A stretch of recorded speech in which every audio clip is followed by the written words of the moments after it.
Boogiepop Series, Volume 6, Boogiepop at Dawn, written by Kuhei Kadono, English translation by Andrew Cunningham Echoes, was walking through town. His eyes were vacant, his hair was a mess, and his buttons were undone. He staggered along. The sky was dark. It was colder than it had been all day. The air was clear, free of moisture. Dawn was approaching.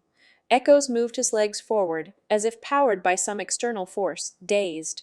He had no idea where he was going. He just felt that walking was better than standing still. The streets were quiet. Nothing moved except a gentle breeze, but it made no sound. Echo's footsteps produced the only sounds he could hear. And Echoes stopped walking. He looked blankly at his surroundings. How long had he been here? He couldn't remember. This did not seem like where he should have been. Nothing moved. No one was around. There were countless fractures in the pavement. Rubble was piled everywhere. Most of the buildings were broken, collapsed, or ready to topple over. It was a desolate landscape. Yet there were no cries of sorrow, no mangled bodies. There were no people anywhere. Instead, there were only ruined buildings as far as he could see. Everywhere he went, he found destruction. Not once did he find anything moving, hear any voices, or see any signs of life. Even now, the only motion came from the pre-dawn air drifting past him. And Echoes began walking again. As he walked, he tried to remember. What was he doing here? He should not exist. His body had turned to particles, dissolved into nothing. So why was he wandering aimlessly through these ruins? On he walked. He had wandered like this before, but back then he had had a purpose. And there had been a girl on the street who had reached her hand out to him. She was not here anymore. Nobody was. As he walked, the sky began to lighten. Dawn was coming. He looked blankly up at the feeble light. And then, from somewhere far away, he heard music. It was not a mechanical broadcast, but rather a thin whistle blown by someone nearby. There were no other sounds, and so the faint tune had carried a considerable distance. At last Echoes reached what must once have been a very large structure, judging from the size of the mountain of rubble, the corpse of a building. A black shadow sat on top of the mountain, whistling to itself. It wore a large hat shaped like a black stovepipe, and its body was wrapped in a black cloak. There was black lipstick on its pale face. In profile, the face looked rather lonely. Ah, Echo said. He wasn't sure if the person was male or female. Who are you? The shadow turned toward Echoes. I hope the whistling didn't bother you, it said, with mock innocence. The voice was like a boy's, and yet like a girl's. No, not at all, Echo said, shaking his head. He decided to ask a different question. What are you doing here? I could ask the same. Who are you? Why are you here, in the world after destruction? My name is Echoes, he said. Oh, the cloaked figure said, pursing his lips. So you're Echoes! You know me? Echoes asked, surprised. The stranger answered warmly. You're friends with Kamikishiro Naoko, right? The person who came here from someplace else. I'm impressed, Echoes said. That's exactly right. The dark figure shrugged. Kira Managi and Niyatoki Ki told me about you. It seems we have a lot in common. Then it cocked its head. I also heard about your mission. So, Echoes, tell me, in the end, which did you choose? Echoes just shook his head. I don't know. Oh, Echoes began, then hesitated for a moment. I was previously unable to speak to people. I believe I'm only able to do so now because I am just a shadow. I'm only an echo of myself lingering on. I'm not really the one who is called Echoes. Thus, I don't know what he decided. His decision is headed somewhere very far away, speeding away forever. The cloaked figure nodded. That makes sense. That explains why you are here in this distortion. You were wandering the gaps of space, and you happened to synchronize with this one. Who are you? My name is Boogiepop. You have a strange name. As do you. But yours is a good name, very poetic, Boogiepop said, winking. Echoes looked gloomy. The method by which I earned this name was not so pleasant. But not all your memories of that name are unpleasant, are they? There were people who happily called you by that name. Echoes shook his head. That was not me. Those happy memories belong to the real echoes, long since gone. I am merely an echo of him. I have done nothing to earn the honor of being loved. I see. You don't have an easy time of it either, do you? Boogiepop said, sympathetic. And you? How did you come to get your name? Oh, Boogiepop said, with a strange, crooked, half-smiling, half-mocking expression. That's a long story. Do you have time to hear it, Echoes Kun? Echo smiled ruefully. Time no longer has any meaning for me. I can listen to all the stories you have to tell. I see. Then let me begin by telling you about the Scarecrow. The what? The Scarecrow. A straw man used to keep crows away. One Kuroda Shinpei. That was the name the composite human scarecrow used publicly. His duties were investigative. He was not investigating anyone in particular, however. He had merely been told to look for people who contain possibilities that do not yet exist. Possibilities no one, least of all the people in question, were aware of. It was Scarecrow's job to find them. See, a train is approaching. Please wait behind the yellow line. A train is approaching. In the morning, Shinpei boarded a crowded train and headed to the office like a typical human. He usually wore a long, dark gray coat and matching hat, but he removed the hat while on the train. He looked like an ordinary salaryman. His most distinctive feature was the unfastened belt on his coat. Ah! The suit next to him groaned sleepily. Up all night! There were lines under the man's eyes. Shinpei could tell the man suffered from a chronic lack of sleep. He also dosed himself with vitamin drinks before leaving the house every morning. Shinpei could discern a lot from people's faces. He's got an ulcer. Bowels are a mess. His only saving grace is that his liver's still working. But if he keeps living like this, it won't be long before that goes out too. He was an ordinary man. Shinpei shifted his attention elsewhere. He looked at each of the passengers in the same way, careful not to let them notice his scrutiny. One was a 30-something-year-old office lady who, despite her plain features, appeared to have several different sexual partners. Another was an elderly clerk who was probably embezzling funds or something equally illicit. He looked ready to keel over from the stress. There were all kinds of people. Shinpei took a different route to work every day.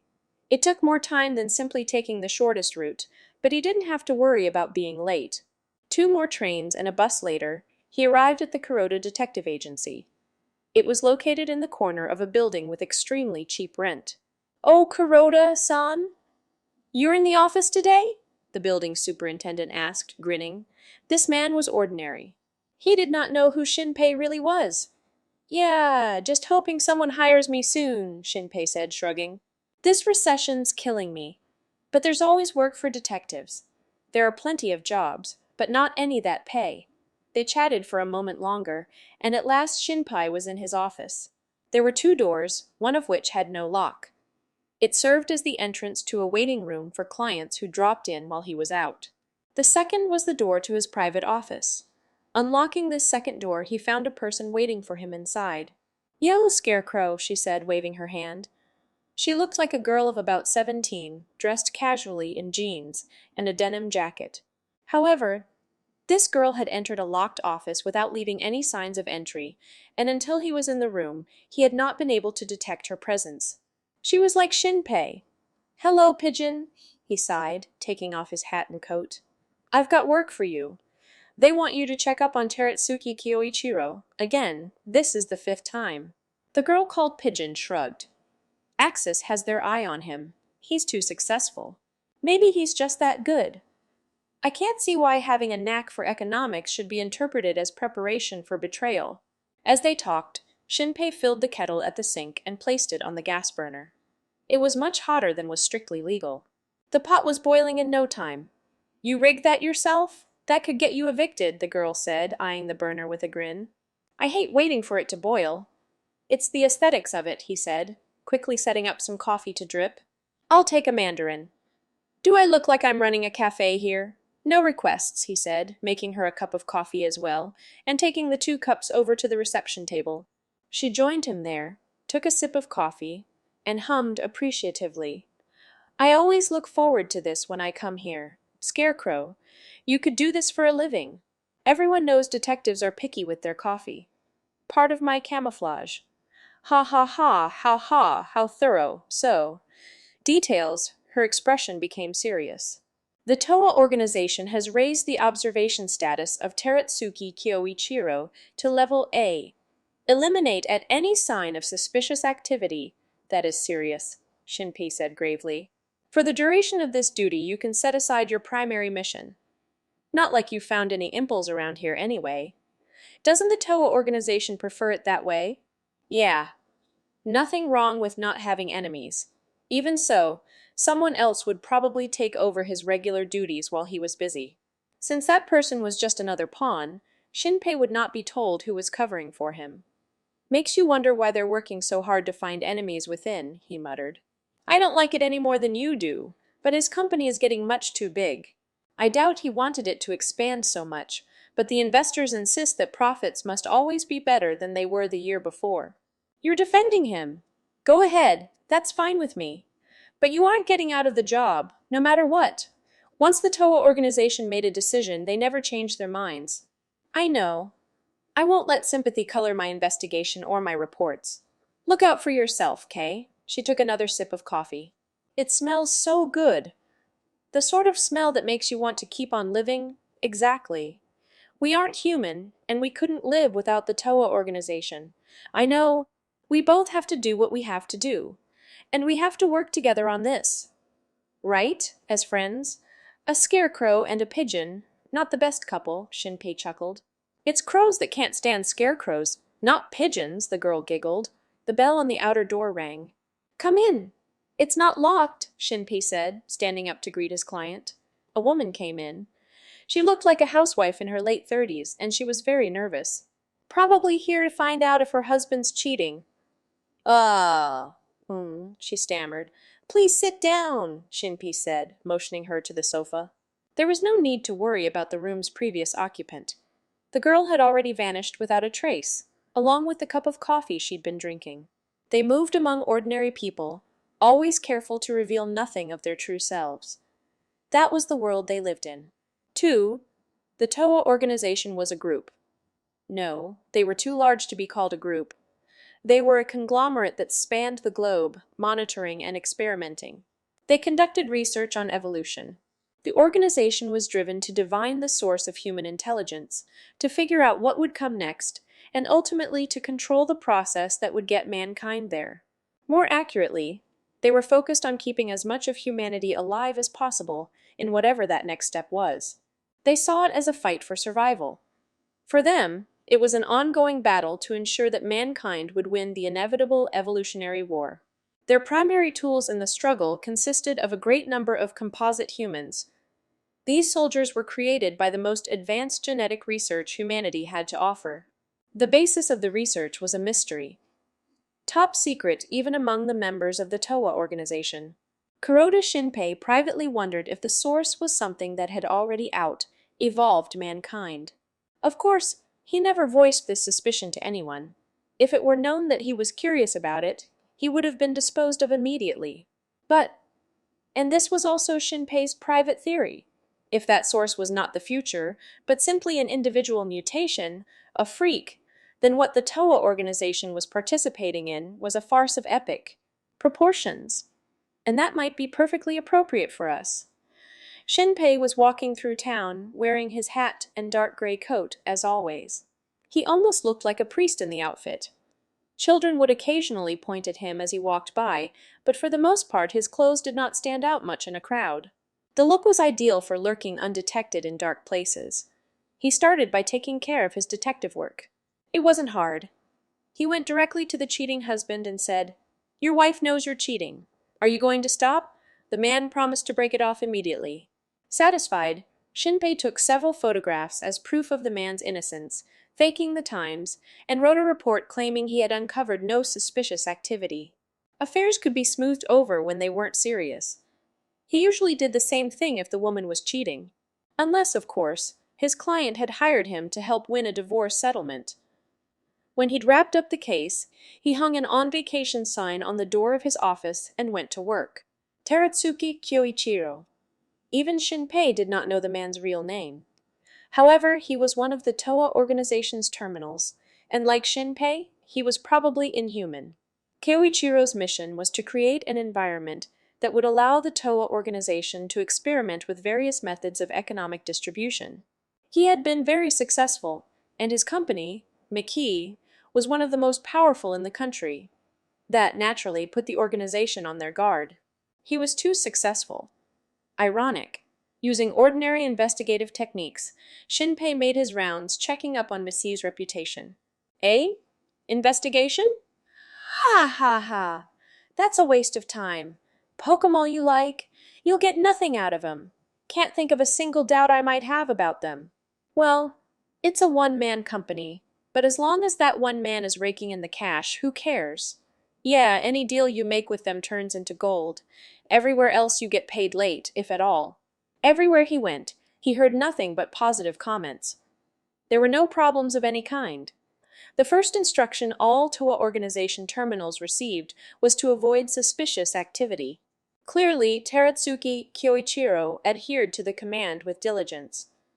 The closest thing to an issue he could find was that they were a little too high profile. The TOA organization frowned upon any sort of attention, good or bad, but having a good name was hardly something to be concerned about. Fame was fleeting. It would only take a little information manipulation for everyone to forget about Max. He investigated further, but found nothing particularly notable. And yet Shinpei was beginning to be bothered by just how perfect his results were. The sheer ingenuity of it was beginning to smell like something he ran across in his work as a detective. Alibi construction. This guy's too good to be true. He could not shake the feeling that something was amiss.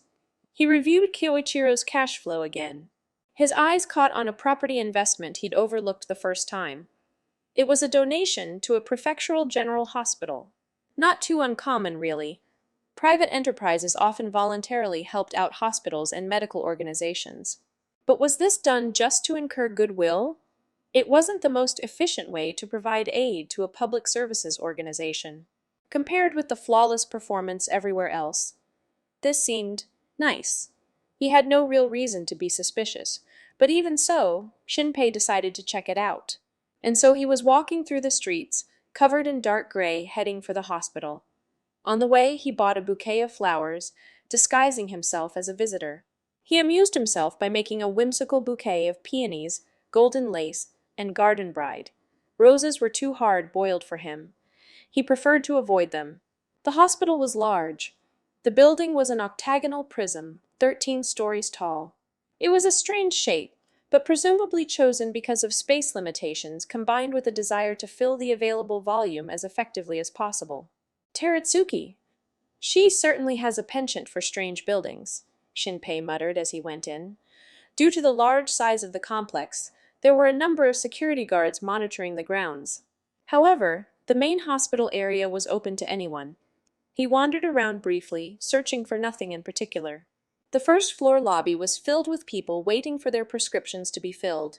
Cleaning staff were scrubbing the tile floor. Children cried for no understandable reason. Upstairs, patients were sleeping.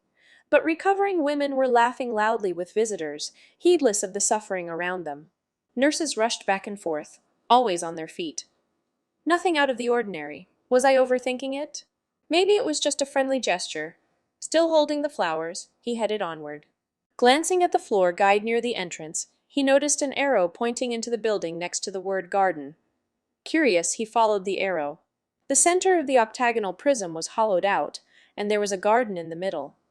The beautiful patch of green came as a shock here in the heart of the city. Wow, Shinpei said, impressed as he stepped out into the garden. He looked up and saw an array of mirrors designed to focus sunlight down into the center of the building. Fancy! Did Teratsuki, she do that? He muttered, and began wandering aimlessly around, admiring the lush vegetation. Hey, hey! He heard someone chuckle. He glanced toward the sound and saw a girl of about 13 sitting on a nearby bench. She was looking at him and laughing. Judging by her pajamas, she was a patient here. You're quite the passionate man, she said. Something about the way she spoke sounded strangely masculine. It's very impressive, Shinpei said, with no trace of embarrassment. There was something about gardens that put people at ease. Let me guess. You came to visit someone, but they weren't here, right? She said suddenly. Eh? You went upstairs, and then came back down, but you still have your flowers. I saw you from here, she explained. He had been walking next to the windows, he realized, but he hadn't looked down. That's a very good observation. Yeah, that's basically what happened, he said. Liar, she replied, teeming with confidence. You're just pretending to visit. You're only here to snoop around, am I? What makes you think that? Visitors only go to one floor. If you were trying to find a room, you would have looked more confused. She spoke calmly. Having such a conversation with a stranger did not appear unusual for her. A strange child. For some reason, he felt like she was a little witch. Despite her blunt manner of speech, Shinpei was not at all put off. I don't know what else to say. You got me? I'm a detective. Here for work. A detective. You have a card. Shinpei sat down next to her and handed one over. Here, Hamaisi. Kuroda-san. What's your name, little Holmes? I'm Nagi. Kirima Nagi. She used a masculine pronoun to refer to herself. It seemed to fit. Nagi-chan. Strange name. My father was eccentric. He gave me that name so I would remain calm and unflappable no matter what the situation. I think I like that. I don't! Not when I get teachers at school who can't read the kanji and call me K's. Ha ha ha! That's fantastic, Shinpei laughed. Nagi chuckled too. She looked down at his card again. Kuroda-san, what exactly are you investigating here? Can't tell you that. Trade secret. Nothing to do with me. Aren't you self-important? I run a serious business, you know. I don't have time to harass junior high school girls. That sounds particularly impressive coming from someone who was just slacking off work to wander around muttering, How pretty while staring at plants, she retorted, grinning. You've got me there. They both laughed, shoulders shaking. They gazed at the flowers in silence for a while. It's easy to relax here, Nagi said expansively. You sick or something? You don't look all that. Halfway through the question, Shinpei trailed off, realizing that she might not want to talk about it. But Nagi did not appear to mind. Yeah, well, I'm here for a kind of pain, really. Been here 6 months already. 6 months? Then school? Leave of absence? She shrugged. Ha! They don't know what's causing it. My body just suddenly starts to hurt a lot. The doctors keep telling me the problem's in my mind, not my body. The way she spoke was so straightforward he couldn't believe she was mentally unstable. Doesn't seem likely. Well, my family background is worse than the symptoms. I wouldn't be surprised if they tried to blame the problem on that. Huh, was all Shinpei could say. He didn't know how to react. But there was one thing that bothered him. Your body hurts. Like, how much? Indescribably, Nagi said, grinning. She seemed at ease with it, but that just drove home how bad it must be. I've told the doctors, but they just keep comparing it to growing pains. Painkillers don't do much. Growing pains. Growing pains, she explained, are a kind of nerve pain born from the rapid changes in a child's body and activities during growth spurts. There's no treatment for them, but they vanish eventually when the child stops growing. This was exactly what Shinpei had imagined she meant, and it rattled him. Could she be... He must have looked grim because Nagi slapped him on the back. Don't look so gloomy. Sorry, he said, meaning it. She broke up laughing. You're quite a character, Kuroda-san. Am I? Most grown-ups would never dream of apologizing to a kid like that. Detectives take everyone seriously. Anyone can be a criminal, he joked. Even kids. That's a very basic trick. Nagi cackled. Oh yeah, guess that makes me your #1 suspect. Nah. The beautiful and mysterious girl is such a cliché, no mystery writer would go near you. Beautiful? So you're flirting with me now? Well, at this point, their conversation was interrupted by a voice behind them. Kirima-san, time to go back to your room. It was the voice of a young woman. That's Dr. Kisugi. Gotta go, Nagi said, standing up. See you later, detective. Yeah, hey, take the flowers. He suggested, holding out the peculiar bouquet of peonies, golden lace, and garden bride. No thanks. I never take anything I don't need. She grinned and continued. Is what I'd usually say. But why not? Nagi took the flowers from him. Thanks, Shinpei said, smiling back. Say, detective, if you've got time, you should check me out. You might find something interesting, Nagi suggested. Will do, he said, and a young doctor, presumably Dr. Kisugi, came into sight. What are you doing? You aren't well. I know, Nagi said, winking at Shinpei. She left the garden with the doctor. Shinpei waved, watching her go. 3. He ultimately reported that his investigation of Teretsuki Kyoichiro had uncovered nothing out of the ordinary. Nothing his clients would care about, at least. If he had been an ordinary detective, the fact that Teretsuki Kyoichiro had a number of mistresses, each of whom had children, would have been noteworthy, but that wasn't news his clients would care about. Synthetic humans could not produce children, so they were definitely not his. With that in mind, his lovers were nothing but a front to maintain the illusion of his humanity, and so he headed back to the hospital. This time, he did not wander but went directly to a private room. He could hear girls' cheerful voices through the door. He knocked. Coming, a girl said brightly, and the door opened. Hello, he said, bowing his head. The girl who had opened the door was wearing what looked like a junior high school uniform. She frowned at him. Who are you? The detective Kirima-san summoned, he said politely. Nagi called out from the bed. It's okay, Naoko. I know him. Oh, okay then. Naoko appeared to be a friend of Nagi's. She dropped her guard and waved him in, smiling. Detective. You have results? Nagi asked, grinning. You could say that. Never thought you'd be a billionaire, Shinpei said, shaking his head. What? Detective. You were investigating Nagi? Naoko asked, fascinated. Innocently, Shinpei said. She told me to. Kirima Nagi. Nagi was the only daughter of the writer Kirima Seiichi, who had died unexpectedly 4 years earlier. She inherited the rights to all of his works, which even after his death were still selling millions of copies a year. Naturally, those rights came with their share of trouble. At first I thought you might be pretending to be sick and hiding here, but it looks like you really are sick, unfortunately. Why unfortunately? There's no benefit to being sick, is there? Exactly, Naoko said earnestly. No matter how rich she is, she's still sick. Get better soon. I don't want to wind up too far ahead of you. Her words were said in jest, but there was genuine concern behind them. She was a good girl. The 3 of them chatted for a while about nothing in particular. Eventually, it was time for Naoko to go. I'd better be off, Nagi. Me too, Shinpei said, rising from his seat on the bed. But Nagi stopped him. Stay a little longer, detective. Oh! He started to sit down again, but Naoko turned around halfway out the door and beckoned to him. Detective, if I could have a moment, he glanced at Nagi and then followed her out. As soon as they were out of sight, Naoko went for him. Detective, are you on Nagi's side? He thought before answering. At the moment, I am neither friend nor foe. Be a friend, please. That girl's playing it strong, but I think she still misses her father. Her eyes were serious.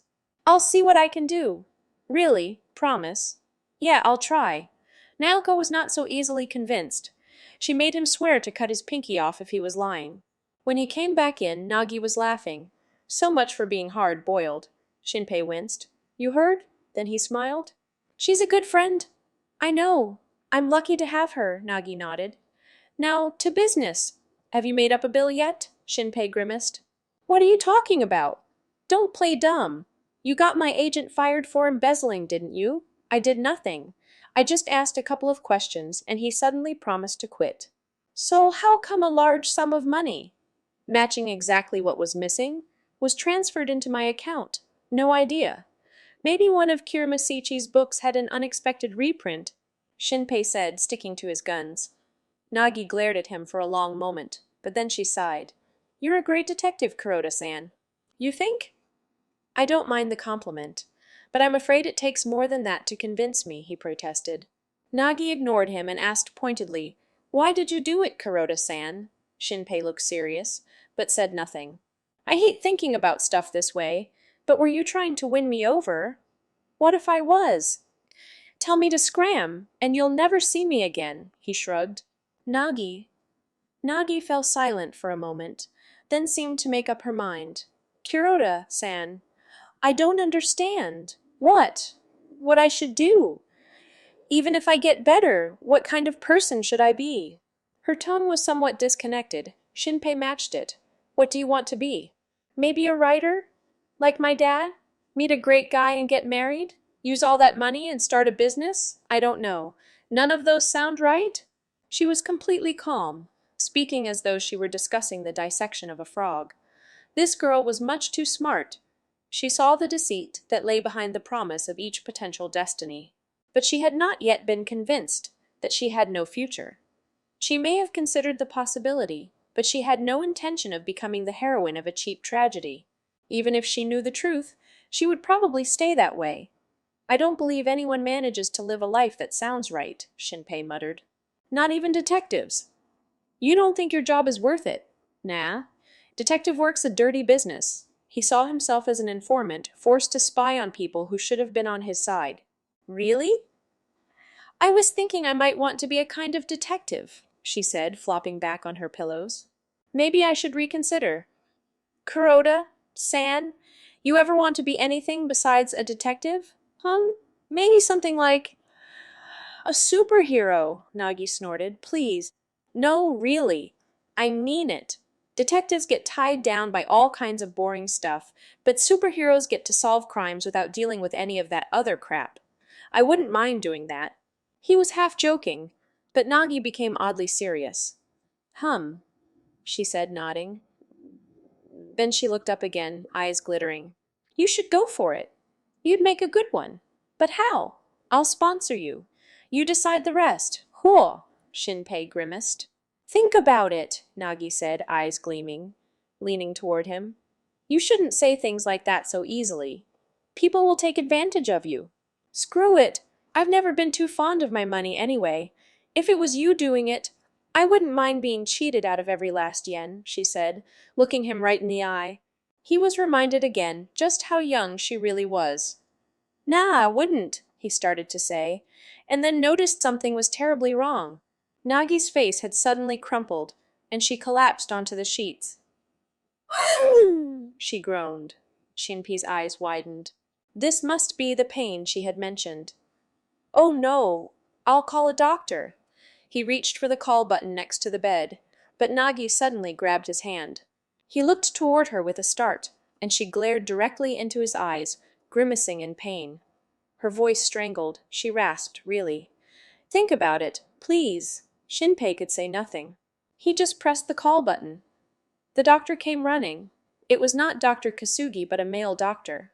Several nurses came in as well, and Shinpei was driven out of the room. Even in the hall, he could hear her groaning in pain. When he saw the desperation in Nagi's eyes, Shinpei had realized something.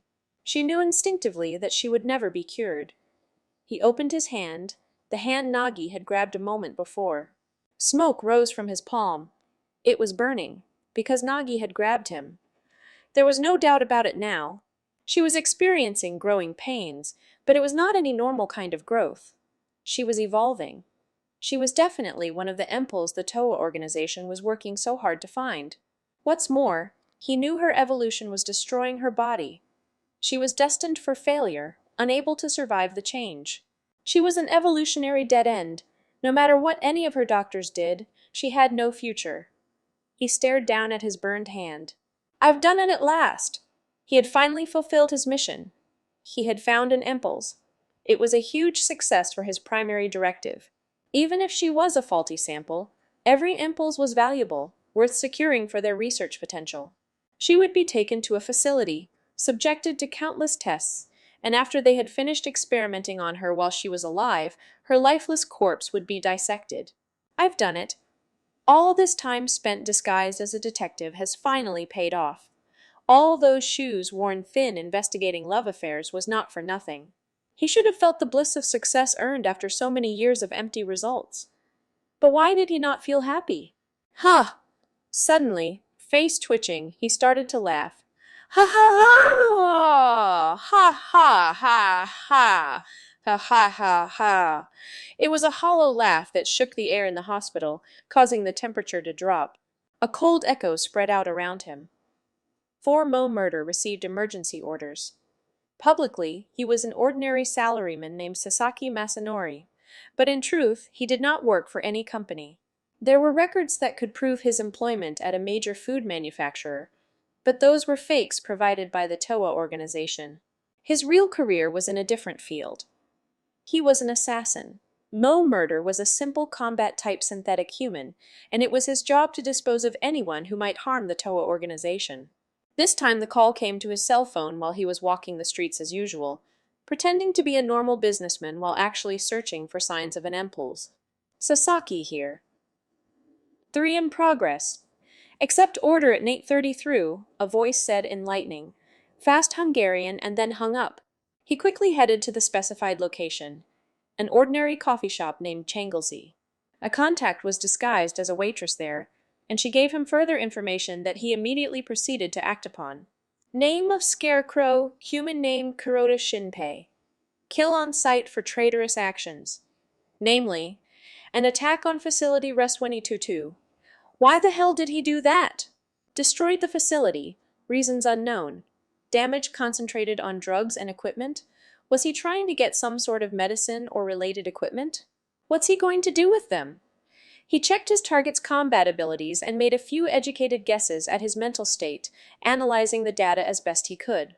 But his conclusions were inadequate, based on insufficient data, so he was forced to decide his best plan was to exercise extreme caution and attack at full strength. From the data, he chose an escape route that seemed likely. His plan was based more on his finely honed instincts as an assassin than the unreliable data. Mo Murder pursued Scarecrow like a hound dog. Imam! On her way back from the restroom, Kisugi Makiko noticed the hospital window was half open. She frowned. She was on duty in the psychiatric ward that night. She was a new doctor, having just completed her residency, and was often given the unpopular jobs. That's strange, she muttered, closing the window. Burglary seemed unlikely.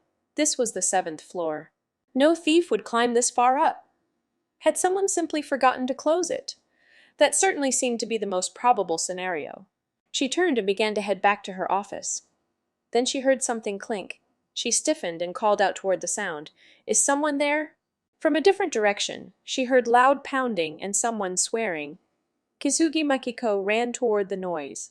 The door to the room of one of the patients she was counseling, Kirimanagi, was half open and still moving. Yet, there was no sign of anyone inside. What? She stepped hesitantly into the room. The window here was also open. She looked outside but saw nothing but darkness. The patient was sound asleep. Nothing seemed out of the ordinary. Perhaps she was hot. Both of her arms were outside her blanket. There was a small bottle under the bed. It was a medical ampule, with the seal broken. About half full, the contents had been carefully measured into a syringe. But used ampules were usually disposed of immediately. It was very strange for one to be lying around like this. And she had never seen this particular ampule being used in this hospital. Not just this hospital. She had never seen anything shaped quite like it in medical school, or in her years as a resident either.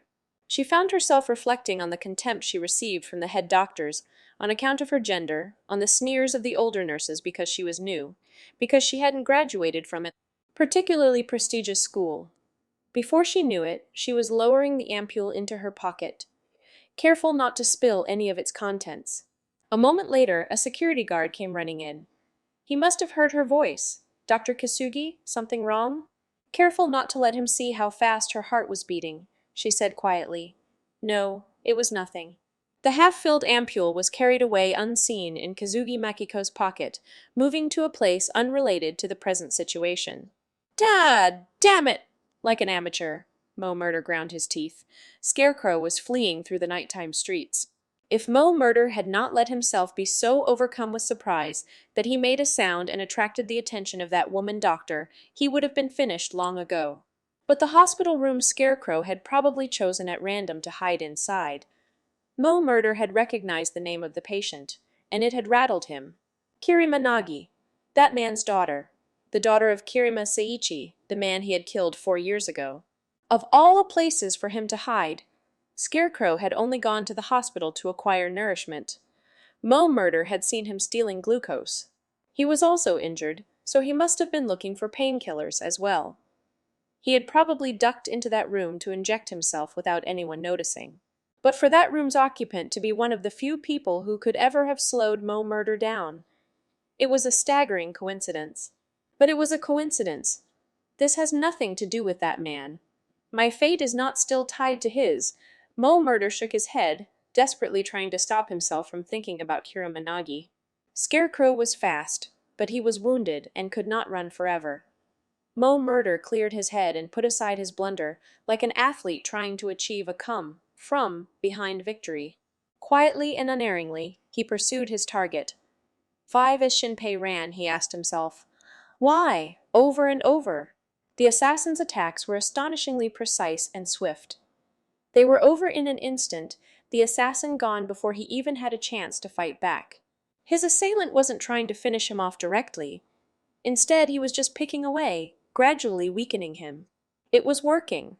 Shinpei was beginning to believe he would not make it out of this alive, but questions still spun inside his head. Why did I do that? She was just a kid.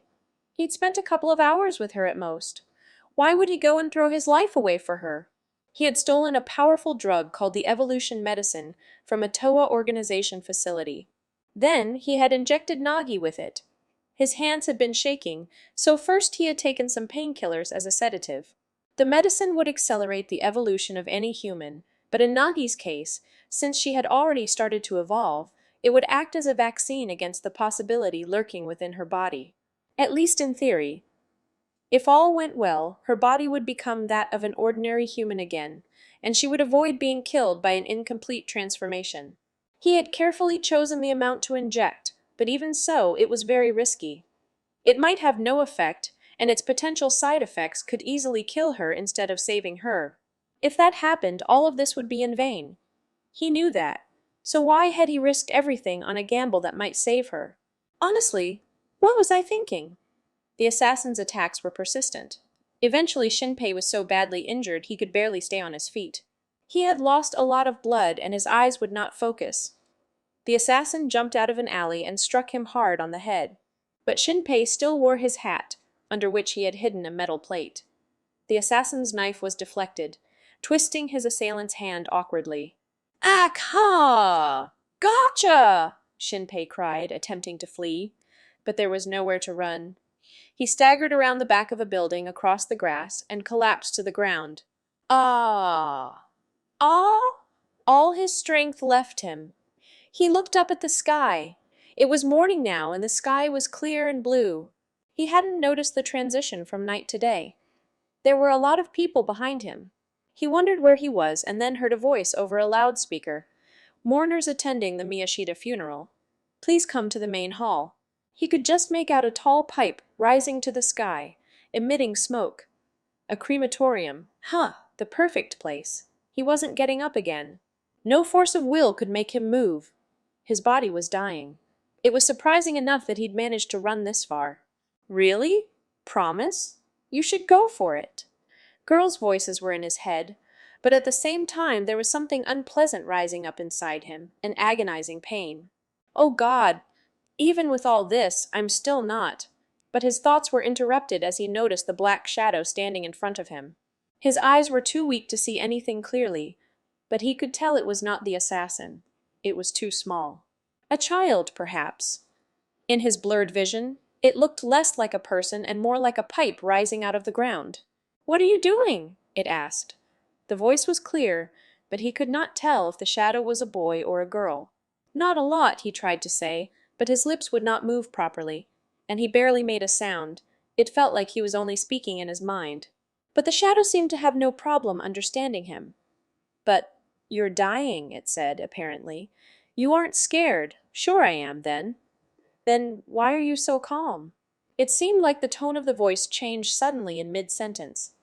It became somewhat mechanical, automatic. "I am scared, but I'm also really angry, so I guess that stops me from thinking about dying." "You're angry at how lame I am." "You refer to your clothes?" "A strange hat, a dark coat." "Why do you dress like that?" "Nothing to do with my clothes. I'm a scarecrow, you see. I like black things, like crows." "And what are you?" "A shinigami." "Wait a minute longer. I'm almost ready for you." Shinigami, I'm a lot like you know. A scarecrow and a crow together are a very bad omen. He tried to smile but couldn't quite manage it. Why are you angry? The shadow asked, its tone oddly mocking. Guess I can tell a Shinigami. You see, I tried to save a girl, in exchange for my life. Isn't that a good thing? Yeah. But now, at the last minute, I'm kind of wishing I hadn't bothered. I'm thinking I did something stupid, something I shouldn't have done. He gritted his teeth. He could barely talk, but somehow he continued the conversation, partially thinking the words, partially muttering them. It would have been better to have done nothing rather than end up all pathetic and washed out. And it's like a bad joke. I'm the one who blathered on about superheroes so cocky, but I'm nothing like that. There's no excuse for it, she said. I could be one, but this was awful, incredibly awful. The shadow listened quietly. He groaned. I should be punished for this. Someone should pass judgment on me. But there's no time. I'm dying. It'll all be over soon, with me still stuck here, undecided. The shadow interrupted him. You want me to judge you?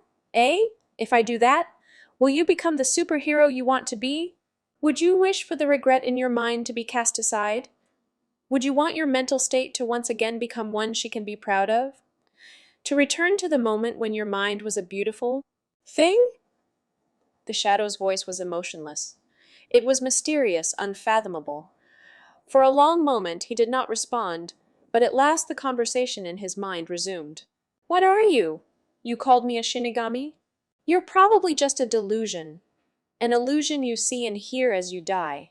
A fragile hope, like a bubble, that will pop and vanish in a moment. You're kind of a creepy one, too. You think I'm nothing more than some kind of sinister bubble? Yeah, funny, really. The last thing I see is a strange kind of bizarre. He tried smiling again but failed, ending with a very asymmetrical expression. You, you haven't answered yet. Will you choose to be as you were? The shadow asked. Hey, Shinpei did not know how he planned to answer. He waited expectantly, wondering what response his heart would produce. He was here. Mo Murder approached the thing lying in a heap, half hidden in the grass behind the crematorium. Scarecrow was not moving, showing no reaction to his approach. He was well and truly dead. Mo Murder had expected as much. He had known the loss of blood would have killed him by now. He had calmly waited until he would be able to deal with the corpse away from watching eyes. He pulled some chemicals that would help dispose of the body out of his bag. Still, he muttered, looking down at Scarecrow's face in death. He looked so proud, like there was not a trace of regret over what he had done. His face was pale and bloodless, but there was something that still shone within it. How did he manage to die looking like that? Like he'd led a life worth living. Mo Murder grumbled the whole time he was disposing of Scarecrow's corpse. The end is the beginning is the end closed. 1. The office currently overseeing the copyrights to the works of Kirima Seiichi, 8 years after his death, was in the corner of a low-rent building away from the main traffic of the city. The office manager was an 18-year-old high school girl named Kirima Nagi, who visited 2 or 3 times a month to clean it. She conducted all actual business by mail, so the office was mainly used for storage. There were 2 doors. The first had no lock, so that guests could enter and wait comfortably. The second door served as the true entrance to the office. Nagi silently unlocked the 3 different locks on the door.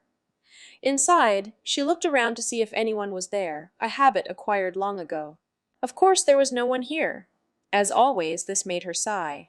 She glanced at the shelves of her father's works, which lined the walls, and headed for the kitchen. She took out the kettle, filled it with water, and placed it on the burner. The former resident had illegally altered the burner, and it was extremely powerful. The water boiled in no time at all. She used the boiling water to make a pot of tea. Judging from the stains on the floor, the former occupant had been a coffee drinker, but she preferred tea. Coffee is what American detectives drink, she murmured absently. She was here to clean, but she sprawled on the sofa instead, drinking several cups of tea and staring absently at the ceiling. In all likelihood, nobody had ever seen her acting this lazy. Everyone thought of her as frighteningly collected, and she had earned herself the nickname Fire Witch. She deliberately lived up to the part. But in this one place, she was free to be an ordinary, listless, apathetic high school girl, doing nothing at all. Every now and then she whispered, "Not yet. Still not there," as if there were someone in the room with her. By the time she found the office, the previous tenant had already vanished. Everything inside had been hauled away. She had quickly decided to rent the empty office shortly after she'd turned 14. Ever since, she had come here to do nothing. Absently, she picked one of Kirima Sichi's books up from the table. The Victor's Principle, the Victim's Future. Unfortunately, genuine effort is never understood by others. It is only understood when you emerge victorious, but when you win, the beauty of the effort extended is subverted into something else. Entirely. The true fruits of effort lie only within that which is sacrificed. It was hard to understand what he was trying to say, but then, ambiguity was a distinct characteristic of her father's writings. Nagi was never quite sure why they sold so well. "Ah, she said, tossing the book aside. "All my efforts are in vain, Dad." Muttering, she stood up, washed the cup and pot, and put them away. Then she left the office without ever getting around to cleaning. She headed toward the parking meter where her bike was parked, but suddenly she frowned, staring at the garbage area on the ground beneath her. She saw the battered body of a dead crow lying next to the garbage. It was not a particularly unusual place for a crow to die, but she bent down and picked it up without the slightest hesitation. She turned it over in her hands, examining it. There was no trace of the carefree expression that had been on her face a short moment ago. Her eyes were again those of the fire witch. She stuffed the dead crow into a plastic bag, tied it shut, and stowed it away in her handbag. Then she pulled out a cell phone and dialed it quickly. It rang once, and someone answered. "This is Habera. It's me, Kentaro," she said, using a masculine pronoun. "Oh, what? Something happening!" Habera Kentaro burbled happily on the other end of the line. He was a year younger than Nagi. "You free? Couldn't be freer. What do you need?" "I'm up for anything," he yelped excitedly. Nagi managed a pained smile. "Right? Then I've got a favor to ask. Check out the garbage piles around the west side of town and see if there's something there." "Garbage piles? And what am I looking for? Dead animals. Ick! Why? I'm not forcing you to do anything." "No, I'll do it, sure. Dead, white, what?" "Anything. Just see if anything's there. No need to bring any samples back." She did not bother to mention that she would do that. "Okay. If I'm on the west side, will you be checking the east?" "Yeah. Meet me at the usual place on the National Road. In 2 hours, sure. Oh hey, what? When we're done? Mind if I eat at your place?" Nagi smiled her pained smile again. "Hitting on Aya?" "Oh, of course not," Kentaro stammered, flustered. "Just kidding," Nagi said, amused. "I'll call her." "Great, thanks." She should be thanking him, she thought, but hung up without saying so. Her smile vanished, and she glared at the garbage pile again. "So," she said, her eyes gleaming. It had been nearly 5 years since Kirima Nagi began secretly helping people. She started right after she had abruptly recovered from the illness that kept her in the hospital for 6 months. Exactly why she had recovered remained a mystery. All she knew was that her body was healthy again, and that there were several months to go before she could re-enter school. She honed her weakened body by training with an old friend of her father's, her guardian, Sakakibara General. He was a karate expert, and in no time, her physical instincts were sharp as a blade. Afterward, Gen had found himself in a spot of trouble.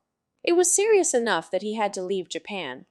When he left her, Nagi felt like she might have been able to save him if she had tried. That event, along with a few other things, started her on her current trajectory. When she began only he knew what she was doing, but now she had friends like Suima Kazuko, Niyatoki Ki, and Habara Kentaro, who'd gotten mixed up in something she'd dealt with and afterward pledged to help her out when she needed it. Nagi was doing her level best to avoid putting any of them in danger. She had lost a very good friend in the past because of her choice to involve them in her business. Habara Kentaro, in particular, was continually sniffing around after her, poking his nose into dangerous places. That was exactly why Nagi had begun asking for his help when she was fairly sure matters would not turn out to be too dangerous. Not that Kentaro's abilities weren't impressive. He'd taken care of one big incident all on his own. Even so, Nagi was constantly reminding herself not to rely on him unless it was absolutely safe, or absolutely necessary. So, welcome home! When Nagi and Kentaro had finished their investigations and returned to Nagi's home, her housemate Orihata Aya greeted them brightly. Hey! Aya-chan!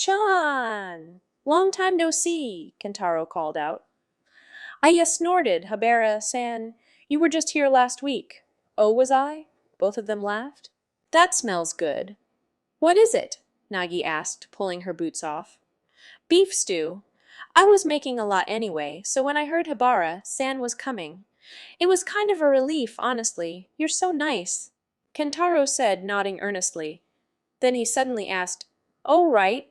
Mind if I wash my hands?" He was off down the hall before anyone answered. He'd been over often enough to know where the washroom was. Nagi shook her head. Aya stared blankly after him. "What's with that?"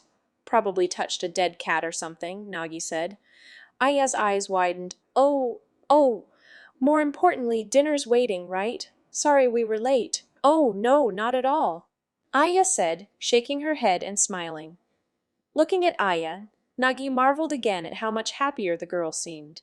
When they first started living together, she had been very stiff, but she had opened up considerably since then. She had originally been friends with Nagi's stepbrother Masaki, but a certain incident had left her alone in the world, and Nagi had taken her in. Nagi was only a minor, but she was also wealthy. No sooner had the three of them sat down to eat than Kentaro, spoon still in his mouth, moaned, "You're getting even better. Aya-chan, thank you," she said, beaming. "He's right. Your training's paying off," Nagi agreed once she'd tasted it. Aya was attending a cooking school. It was pretty intense, designed specifically for would-be professionals. Aya had decided that the best way to plan for her future was to ensure her employability, so she had quit high school and enrolled there. "But I'm afraid it does taste a little burnt." "That's a problem for stew," Nagi said. Kentaro sighed dramatically. "Harsh, isn't she?" "No, I actually prefer to have people come right out and tell me if something is wrong. Helps me improve," Aya said, smiling. "She keeps pushing you too, huh?" "Bet it would be a lot more fun to cook for Masaki," Kentaro teased. Aya turned bright red. "And no, Shame he's been confined to the dorm as punishment for truancy. You never see him." "Oh, but I don't. She calls him every day," Nagi interrupted. "Oh, she does. He. Ah," Aya moaned softly. "But you do miss him, right?" Kentaro said insistently. Aya didn't answer. Instead, Nagi said calmly, "They're better off apart for the moment. Give them both some time to cool their heads." "Maybe so." "Oh, Nagi, what's going on with the Taniguchi house? With Masaki in the dorm and you in the apartment, is anyone living there? Masaki's parents are still abroad, right? It's empty." Nagi said simply. Kentaro grimaced. "That's a shame. If his parents come back and find the place deserted, they'll be shocked. Do you want to live there? Look after it. You can take the rent out of your pay. You should end up getting about 50,000 yen a month. You always were stingy." Kentaro sighed, then began plowing through his stew. This is so good. There's plenty more," Aya said, and Kentaro quickly held out his empty bowl. Despite her complaints, Nagi ate steadily as well. She felt very much at home. "Corpses at about a third of the locations," Nagi said, glancing over the notes Kentaro had taken. They were done eating and had moved to the living room. "Like you said, a decent number. They'll probably be eaten by other animals by tomorrow, but so many different kinds, too," Aya said, examining the data. "Crows, rats. The garbage areas. The animals would only have been able to feed for an hour or two before the garbage was collected. It was collected this morning, but then why didn't they take the dead animals? Two? Or were they placed there after the trash was picked up? But what for? Maybe it was just a prank. But if you put dead crows and rats in a garbage pile, nobody would notice. Pranksters would go for something more obvious." "Good point." Based on the notes, Nagi began breaking down the data. "Find anything?" The only noteworthy fact so far is that there are no corpses in the larger collection areas, Nagi said. Ah! Aya exclaimed. You're right. I didn't notice. Yeah, they were all in narrow residential streets, nothing near big apartment complexes or office buildings. Kentaro shook his head, bitter that he'd overlooked the pattern. But what does it mean, Hama? Kentaro thought hard. Maybe they were poisoned. The poison could have been mixed into the garbage. Maybe it was some sort of sick prank. But if it were poison, the bodies wouldn't be damaged. Instead, they would have thrown up, and you'd see evidence of that, Aya pointed out. Erp? Kentaro said. Maybe the rats got them afterward? Rats would have taken the whole body somewhere safe before consuming it. Erp. Kentaro clutched his head. When Nagi first called, I didn't think this was a big deal, but the more I look at it, the less sense it makes. Nagi silently pored over the information. Nagi, what do your instincts say? Kentaro asked. Aya nodded, clearly wanting to know. Both of them stared at Nagi. The corpses were not taken away, probably because it was against regulations, Nagi said quietly. Regulations? What do you mean? No, wait. You mean the garbage collector's contracts? Corpses don't count as garbage? Oh, that makes sense, Aya nodded. Kentaro did as well, continuing, if you put out oversized garbage, it just gets left there too. Dead animals are probably the same. That explains why they aren't left in the big places as well. Those places would have different people collecting garbage, and it would all get hauled away together, Nagi agreed. Some of the garbage men probably picked it up without thinking. But if they left it there, they weren't being lazy. There are strict regulations about that sort of thing. So corpses weren't at a third of the places, but at a lot more. It seems to be a reasonable assumption. Then what is going on? This is happening on such a large scale, Kentaro groaned. That makes me understand it even less. Nagi stared down at the information without answering. Oh, at 2 o'clock in the morning. Aya's eyes snapped open. The sound of the air conditioner through the wall had woken her. She pulled a cardigan over her pajamas and left her room. Nagi was still up, examining the dead crow on the table with thin rubber gloves on. Aya said. You have school tomorrow, Nagi said, not turning around. Go back to bed. Yeah, you too. Yeah, you too. Yeah, just as soon as I check this one thing, she said, her hands never pausing. She would be up all night. She always was. She usually slept in class instead. Aya stared at her back for a while. After a minute, Nagi turned around. What? Something on your mind? Not really. I was thinking that you're really working hard. It's a habit by this point, Nagi said, shrugging. How do you do it? Aya found herself asking. How? Let's see. Aya, why do you like Misaki, eh? Aya said, surprised. Oh, well, because, she couldn't find the words. Nagi grinned at her. See? Not everything can be explained. Aya was flustered now. She had only wanted to express her admiration. Sorry, she said, lowering her gaze. Nothing to apologize for. Nagi grimaced and turned back to her work. Aya watched her a little longer. Eventually, Nagi asked, Aya, would you make some tea? Sure, Aya said, brightening visibly. She bolted for the kitchen. Earl Grey? Yeah, in a pot. Milk on the side. I'll add it myself, okay? Aya said happily. Nagi smiled to herself. It was like they were newlyweds, she thought. Or she's the adorable assistant of a worn-out detective, the role she'd never managed to adequately play.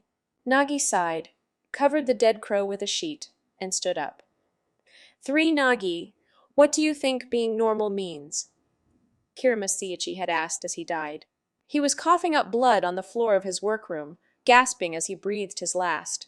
Nagi had said, I'll call a doctor, and tried to run off, but Siichi just grabbed her hand and squeezed tightly. Then he said, being normal means abandoning change, staying exactly the same forever. So if you don't want that, then you have to be something that isn't normal. That's why. He was muttering words that made no sense. Nagi had already realized that he could not be saved. She also was aware that he knew he was dying. Her father had something he could not tell her, but was trying to get something across anyway, which was why he was talking like that. She knew this instinctively. But even so, Nagi could not answer Seiichi. The ambulance arrived and he was placed on a stretcher, but by then he was already dead. The cause of death was gastric perforation leading to dissolution of the internal organs. Everything around his stomach had melted. People gossiped that he had worked himself to death. It was like he had died in battle, and his death seemed only to increase his popularity. Nagi herself received a number of offers from the media.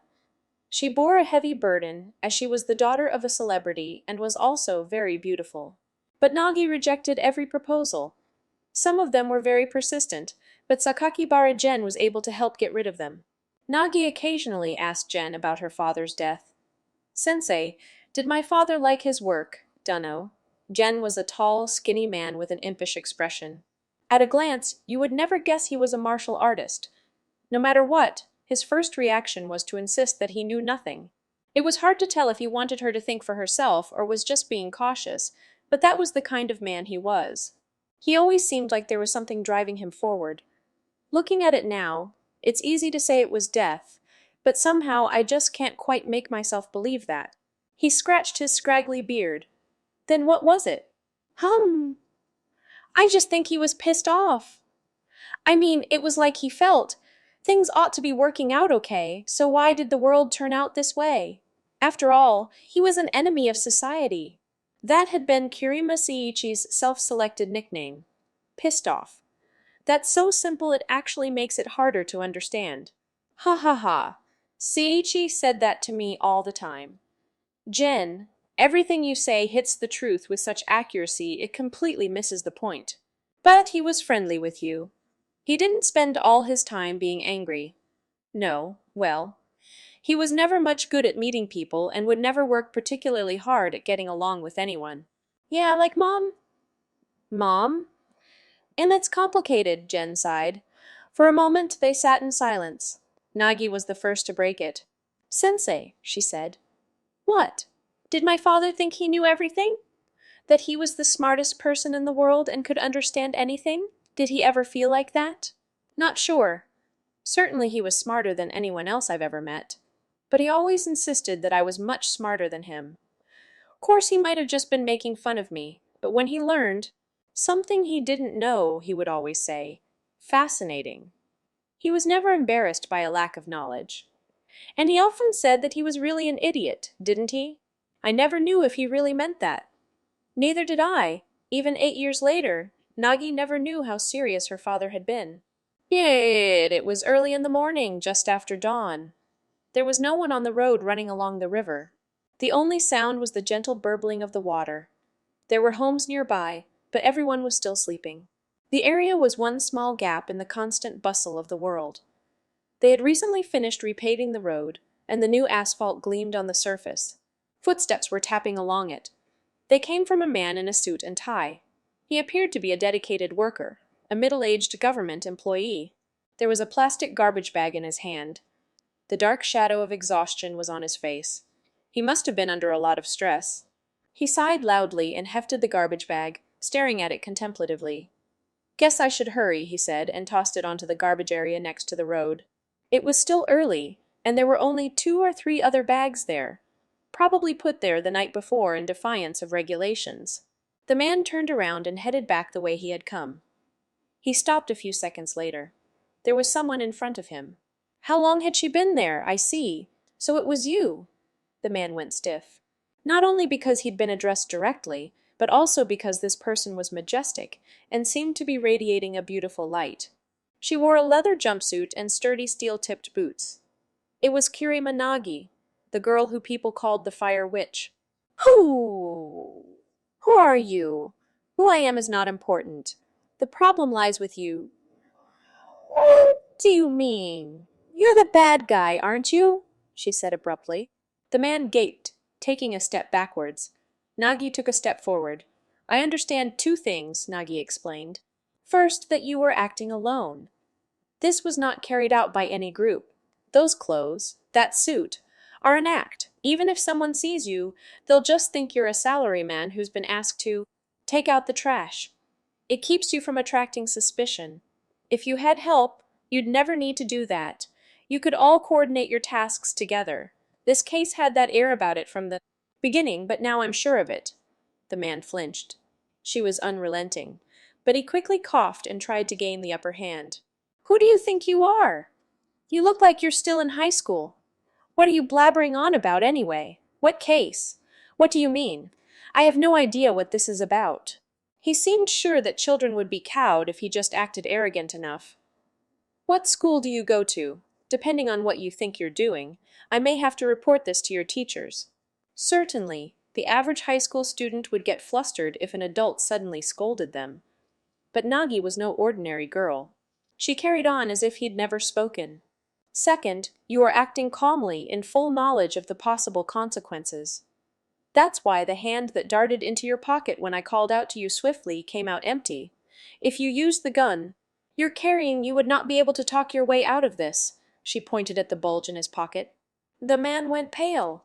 But judging from the size of that gun, it won't be very accurate. And the tension I'm sensing from you does not suggest you've used it a lot. At this distance, you'll never hit me. Nagi had been carefully maintaining the distance between them. The man groaned but tried again. So what are you saying? What case are you talking about? The dead crows, Nagi said bluntly. Oh! What do those have to do? The crows that died attacking each other. The air shifted. The awkwardness vanished, replaced with a murderous tension. The man was no longer putting on an act. His hand went into his pocket, and he pulled out the gun and pointed it at Nagi. But he did not pull the trigger. He only held it steady. He asked, How much do you know? I'm absolutely sure you've been planting drugs disguised as garbage for the crows to eat. Everything beyond that is only supposition. The gun did not waver. His eyebrows did not flicker. Tell me, the man hissed. I first thought something was strange when I noticed beak marks on the crows' bodies. The only explanation I could come up with was that they were attacking each other. Groups of crows have some unusual habits, one of which is to execute a member that has grown ill and begun exhibiting abnormal behavior. But they would never do that where other animals would come to feed. They normally carry out such behavior somewhere safer in seclusion from observers. But the dead crows had beak and claw marks on their bodies and bits of what appeared to be crow flesh inside their own beaks, which means, I surmised, they went unexpectedly berserk and attacked the other crows, who subsequently fought back. Why did that happen? You know better than I do. In my autopsy, I found traces of a food additive that had an element that can only be described as a stimulant. But it was only a small amount, so something must have strengthened it. Exactly, the man yelled. I am not scattering poison. The poison was already in the garbage, and you drove the crows and rats in the town to crazed violence to let people know that, Nagi asked quietly. The man glared at her. Yes, that's what this case boiled down to.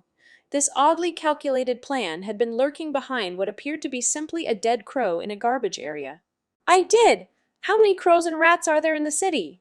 Millions! If they all turn violent at once, attacking people, everyone will assume it must be something in the food. The man shook, his voice tight with emotion. And when it turns out people are eating the same thing, there was grief in his eyes. Nagi knew what that grief meant. Those were the eyes of someone who had suffered a great loss. Childhood allergies. This man had most likely lost a child. And nobody knows! That's why I had to make them understand.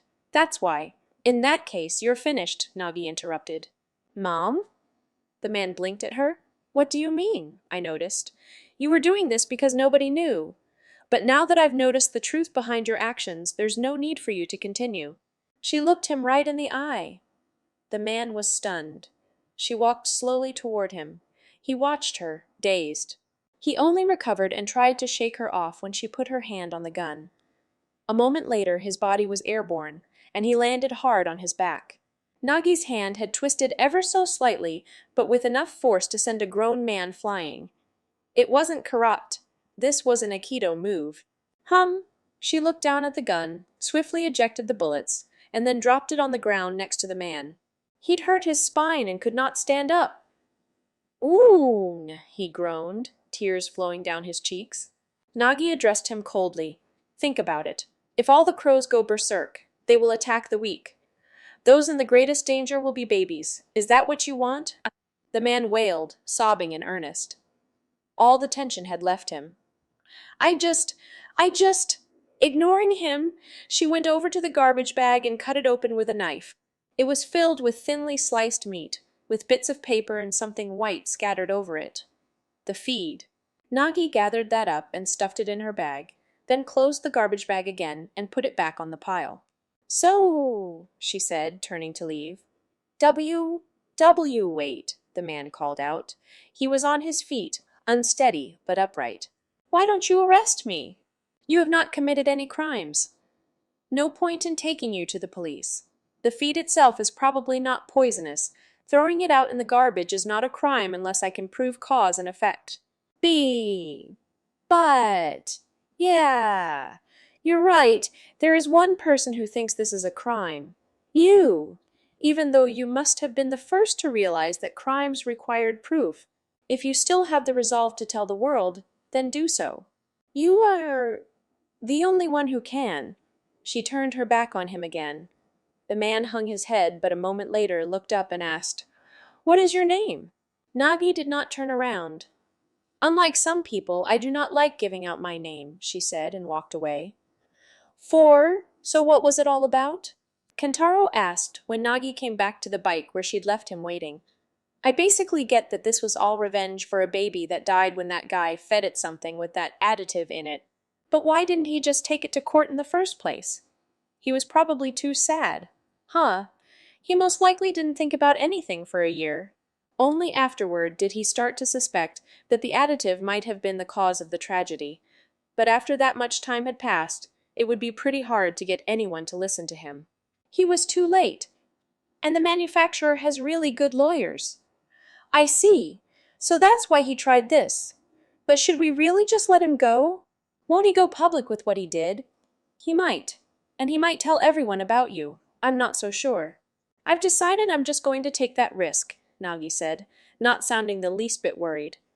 Kentaro stared at her for a moment, but eventually he sighed. But if he goes public, there will be all kinds of panic.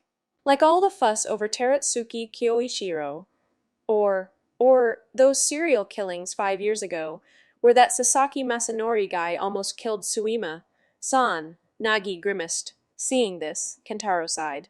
Again, the Sasaki Masanori incident had involved an ordinary food manufacturing company salaryman named Sasaki Masanori, who turned out to be a serial killer who had brutally murdered several young girls.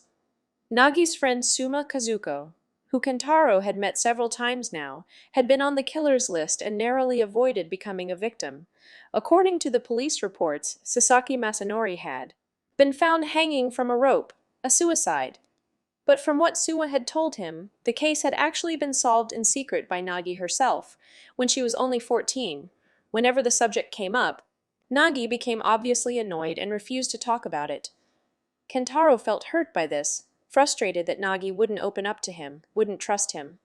Maybe you'd be better off if he did tell. Everyone. I mean, Nagi, you don't get any thanks for what you do. Nagi grinned at him. And who was it who snuck out the back door after wrapping up the Teratsuki Kyoichiro affair? She put her helmet on, threw her leg over her motorcycle, and started the engine. Yeah, well, Kentaro said, shrugging. That's your style, isn't it? He was here on an ordinary bicycle. He put his helmet on, too. They had plenty of time before school started, so they took a leisurely ride down the river. The morning breeze was refreshing. I might just stick to Nagi because I like moments like this. Kentaro grinned, riding alongside Nagi. Suddenly, Nagi hit the brakes, stopping her motorcycle. Kentaro pulled up as well, almost toppling over, but catching his balance at the last second. Ooh, what? Something wrong? He asked, but Nagi did not answer. She was craning her neck, staring up at a building across the road. It was a strangely shaped, an octagonal prism, pretty big, too, yeah, one of the infamous Teratsuki. She's eccentric buildings. It was a general hospital. Can't recall if it was prefectural or city, though, Kentaro said. pushing his bike back in her direction. It's till there, Nagi murmured. Yeah, it closed some time ago, but all the properties he was involved with have proved really hard to dispose of. It must be slated for demolition soon. The creditors must own it by now. Nagi stared up at it a moment longer, and then abruptly wheeled her motorcycle around and sped off toward the structure. Kentaro was baffled by her behavior, but followed her anyway. With chain link fences with no trespassing signs surrounded the building. But Nagi went right on in, and Kentaro followed, shaking his head. What a dump, he said as he stepped inside. The interior was heavily deteriorated. Bed frames were piled high in the lobby, dust balls heaped on them like fluffy stuffed animals. The tiles on the floor were no longer attached and shifted underfoot. Kentaro felt like he was walking on dead insects. Yuck. Nagi, what the hell are we doing here? Nagi ignored him, walking straight ahead. Judging from her lack of hesitation, she knew this place pretty well. Oh, maybe. He'd heard Nagi had been sick in junior high and spent a long time in the hospital. Maybe this was her hospital. Lots of memories, then. Nagi stepped out into the open space in the center of the building. Kentaro heard her gasp and poked his head out the door. Ah! He yelped. There was a shock of green. It was mostly weeds, but the leaves were lush, the white and yellow flowers bright, and he felt like they had stepped into a tropical paradise. Wow, Kentaro said, moving out into the garden and looking up. It was open all the way to the top, and there were mirrors placed along the walls, reflecting light down to the bottom. I see. This building's most eccentric feature. Drab on the outside, green on the inside. Of course, this had once been a proper, well-maintained garden. The trees must have been hauled away when the hospital closed, but the environment remained, and the garden had stayed alive. Amazing, isn't it, Nagi? Kentaro said, turning toward her and trailing off mid-thought. Nagi was crying. Her eyes were wide and her lips trembling, staring at the garden as tears flowed. It's very impressive, she whispered, as if quoting someone else. Kentaro was stunned. He could only stand and stare. Nagi walked unsteadily away and sat down on an overgrown bench. She hung her head, muttering to herself. She seemed oddly childlike, and Kentaro was starting to get worried. He said hesitantly. What do you want to be? Nagi suddenly asked. Eh? In the future? What do you want to be? She asked, not looking up. Why, where'd that come from? What do you think will become of me? What do you think I should be? She muttered, emotionless. What will? Aren't you already a hero? Can I really? Can I really be one? Well, you should go for it, I said. How thoughtless of me. Nagi smiled faintly and fell silent. Her shoulders looked so thin, so frail, that Kentaro was suddenly reminded that the Fire Witch was just a high school girl. I don't really know, Kentaro said hesitantly. But I think if anyone can do it, you can. I'm sure you will. And because I think that, I'm trying to. Help, he almost said, but then hesitated. He was suddenly not sure that what he was doing was useful to her. It was fully possible he was just getting in her. Way! Dragging her back. So, Kentaro stood helplessly in front of Nagi. She said nothing for a long time and then abruptly, Think about it, she said. Think about whether I can be one. Nah. Kentaro didn't even think it worth thinking about, but she seemed so earnest that he said, Okay, I will. Nagi reached up and wiped away her tears. When she looked up, she was herself again. Thanks, she said awkwardly. Above their heads, the mirrors glittered, reflecting the light of the rising sun. Style closed. The sun reflected in the mirrors that lined the open central column of the hospital, glittering. Kizugi Makiko squinted at the sudden glare as she walked down the fourth-floor hallway. She was a young doctor, only 27. Around her, nurses hustled back and forth, and patients headed for the toilets, dragging IV stands along after them. She carefully repressed the impulse that struck her, not letting anyone know what she was thinking. It was all so unnecessary. Sunlight would normally never have reached all the way to the bottom of the open shaft, but one of the biggest sponsors of the hospital's construction, Teretsuki Kyoichi Roshi, had proposed they put a garden there. Because of him, the inner walls of the smokestack-shaped hospital were lined with mirrors, bringing light to the bottom of the pit. Most of the light hit the ground, as it was supposed to, but every now and then the angles would align and send a flash into the hospital. There were sunny spots throughout the building where this was intentional, but when the beams hit her eyes anywhere else, it always grated on Makiko's nerves. The slippers on her feet clattered a little louder than normally. "Him," she whispered, so quietly no one else could hear. Him." Despite this, she went on her way toward the hospital room where she was to do some counseling. Her primary role as a psychiatrist was to look after the emotional well-being of patients forced to stay in the hospital for lengthy periods of time, whether from illness or surgery. Occasionally, she would also see outpatients when the other doctors' schedules were full. She entered a private room without knocking. There was a single man on the bed, sitting vacantly upright. He had diabetes, and was not a mental patient, but his hollow, mindless expression looked more than a little schizophrenic. The cold gleam in Makiko's eyes was no less insane. "Shinokita? San," she called. Slowly, stiffly, he looked in her direction. "Eh." He did not answer. "Did someone come to see you?" She moved to his side and touched him. The moment Makiko put her hand on his shoulder, the man violently convulsed. "No." He shuddered. His expression changed. His eyes opened wide, his lips half parted, quivering, and his teeth began to chatter. He was shaking with fear. "Were you lonely, Shinokita-san?" Moving slowly, she slid her arm around his throat. "You worked yourself to pieces for your company, but your wife divorced you. The company demoted you, and all those years of drinking with your coworkers ruined your liver.